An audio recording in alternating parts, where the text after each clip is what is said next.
Hi, this is Dennis with Second Chance Tackle. It's that time of the week again where we look at some of the projects that have crossed into my shop. Some of them have been dropped off, some of them have been sent by mail, all of them have been asked for service and repair. And well, we're going to look at the reels that have come in, what we're going to do with them, a little bit of the history behind them, and hopefully which ones will make it to video to show you how to do it yourself. Well, the first one we've been waiting around for a while. The reel actually came in about 2 or 3 weeks ago. This is a Newell C229 reel. It's a beautiful reel in nice condition. The owner of the reel, well, he's watched the videos, and well, he's asked me if I can't tune that up and put the Boca hybrid ceramic bearings in it and put ceramic or Carbon-Tex rather, washers in it as well. So we're going to do that. Something is a little funky in here because this is free spool, and it's not going into free spool.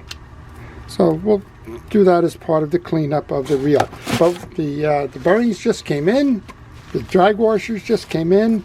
It's time to do that, and we'll do that as a video to make sure that everybody learns how to hot rod a already great reel. The next reel comes in from Steven. He's in North Carolina. He says that I have a Penn Mag 525. Wanted to know if I worked on these reels. Yeah, I do. Drag is out. Tightening the spool doesn't have any effect on hindering the line from coming off. Well, that almost always is an indication of braid slip. When I see braid and I see a nice shiny spool, it usually means that the braid is not attaching to the spool, and that's usually because the spool is too slick to hold the braid, and it probably means that this line has not been backed before it was put onto the reel. Let's do a little bit of work here. We're going to tighten down on the drag, hold the side spool, put it in the gear. Yeah, we're locked in on the spool right now. You can't turn the spool. I have my finger holding the pressure there, and I notice that the drag is holding.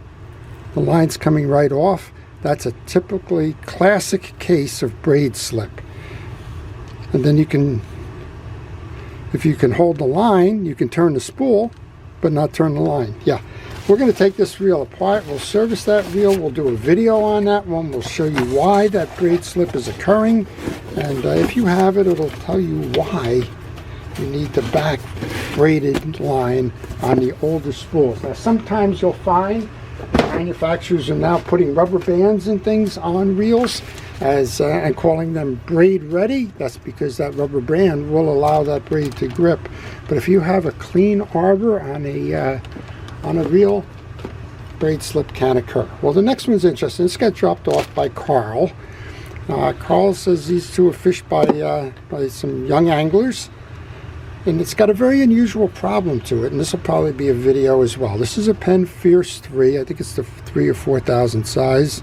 It's the 4,000 size. Seems to be running nice and free and easy. Well, Carl tells me if you put line on it and you put any kind of weight on it at all, you can't move the reel. It'll just kind of stay like this. Of course, I had to try that. I did. That's why this one's out of the box. I put it on. I tied a 2-pound weight to it, and sure enough, you couldn't turn the reel. I'm curious what that is, because it's turning free and easy here. We're going to learn from this. All of us are going to learn from this. We'll do a video on it. I'm not quite sure why. Now, he's given me a second reel. Same one. Different braid. Same thing. Runs free and easy. So I put this one on the pole, and even though it was hard to turn, it wasn't impossible to turn, which is what was happening here. This is a great time and an opportunity to play what parts failed. You can take the parts and change them between the two until you get this one operating like this one should.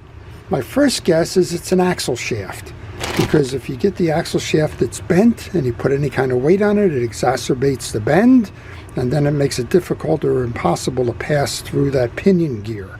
Well, we're going to find that out one way or another by swapping out the parts. We don't have to order them. We have two identical reels. Take the axle shaft out of this one, put it in here, put it back on the rod, see if that makes a difference. If it does, you need to order a replacement axle shaft. If it's not that, well, it's process of elimination. Is it in the pinion gear? Change out the pinion gear. Is it in the main gear? Change out the main gear, one by one by one, until you find that this one is working properly like this one currently is. Kind of a fun process of elimination. It's a way to do diagnosis. We're going to do that on this one, and we'll make a video out of it to try and figure it out, because it is a rather unusual problem. Okay, the next one comes in from Douglas. He's in Florida. Okay, Douglas is sending me a couple of reels here. He says, got 3 reels, the Dakota. We got a Dakota here, okay. Shimano Dakota does not run freely in free spool. Well, it's a little tight. Okay, well, doesn't run freely in free spool. Probably in good need of a tune-up. Now, I've done several of the videos on the Dakotas. We'll take a look at this, see what's going on. Most of the time, it's just dirt and debris in here. I'm feeling that this handle is very difficult to turn, the knob, which means it's been used a lot. It's probably got dirt there. If it has dirt there, it probably has dirt inside here.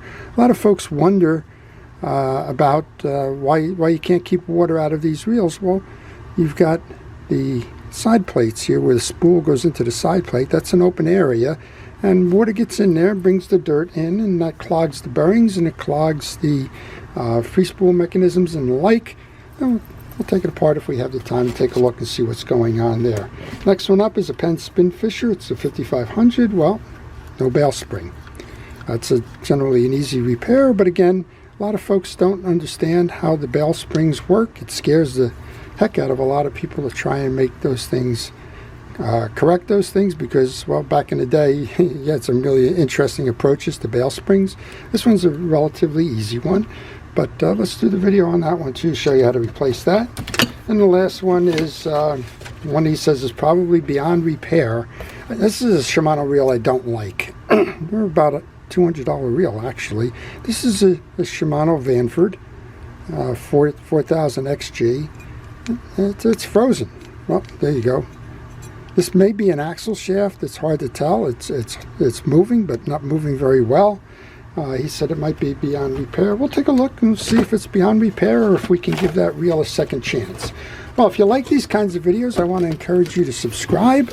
If you do subscribe, you'll see when I'm posting all of those videos. It doesn't cost you anything to subscribe, so it's a great opportunity to increase your knowledge and your understanding of fishing reels, how they work and how they're repaired, and all for just simply clicking that button that says subscribe. Jesse from California has sent these in. We have 3 bait casting reels. He's asked me to tune them up. This one is a classic Zebco 33. Another 33 Zebco. And let's see what the last one is. This one looks like a Shakespeare or something, maybe. This is the Shakespeare 1767, maybe, with a little note in here that says they bought this. This one failed. Okay, all right, we're going to see what's going on with that one. But we will get these fixed up for Jesse. And we'll get them back out there to take them fishing in his favorite lake. One more. Well, if you have any questions on these reels, if there's a reel out there you'd like to see me do a video on that I'm not planning to do the video on, just leave that in the comment section. I will try to answer those. And when I answer those questions, if it's a video you want to see, maybe I'll direct you to one that I already have in my library, or if I don't have one in my library, I'll try to schedule one per your request. What do we got here? We got a Shimano Saros 3000 spinning reel. I just did a Saros, which was interesting. It was the first one I had seen.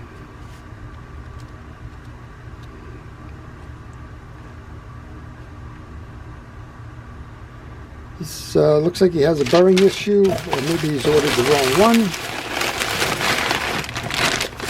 We got a reel in the bag project. Oh boy. This is a Shimano Saros reel in the bag project. Possibly with a bad bearing. We'll see. It's all in a day's work or a day's effort. And, well, reels in the bag, I don't get discouraged by them. A lot of folks take an approach that says, you broke the eggs, you fry them. Now, in my case, I like to give people credit for trying to keep their reels maintained, for trying to do the repairs. And if it doesn't work out, if I can, I like to be a safety net for that. So I will try to help them out as well. This one came from Andrew in North Carolina. So we got a couple of people from North Carolina. We have a fellow from Florida, one from California, and a lot of work to do. So I hope you've enjoyed that. Please stay tuned to stay watching. I want to thank our first responders, our police, fire, safety, rescue, everybody involved in keeping us out of harm's way. Appreciate your efforts day in and day out. And you're what helps make the channel work. Thank you to the viewers. Thanks to everybody watching. Again, I want to encourage you to subscribe. If you do subscribe, please use that notification button. This is Dennis with Second Chance Tackle, wishing everybody a great day. Thanks for watching.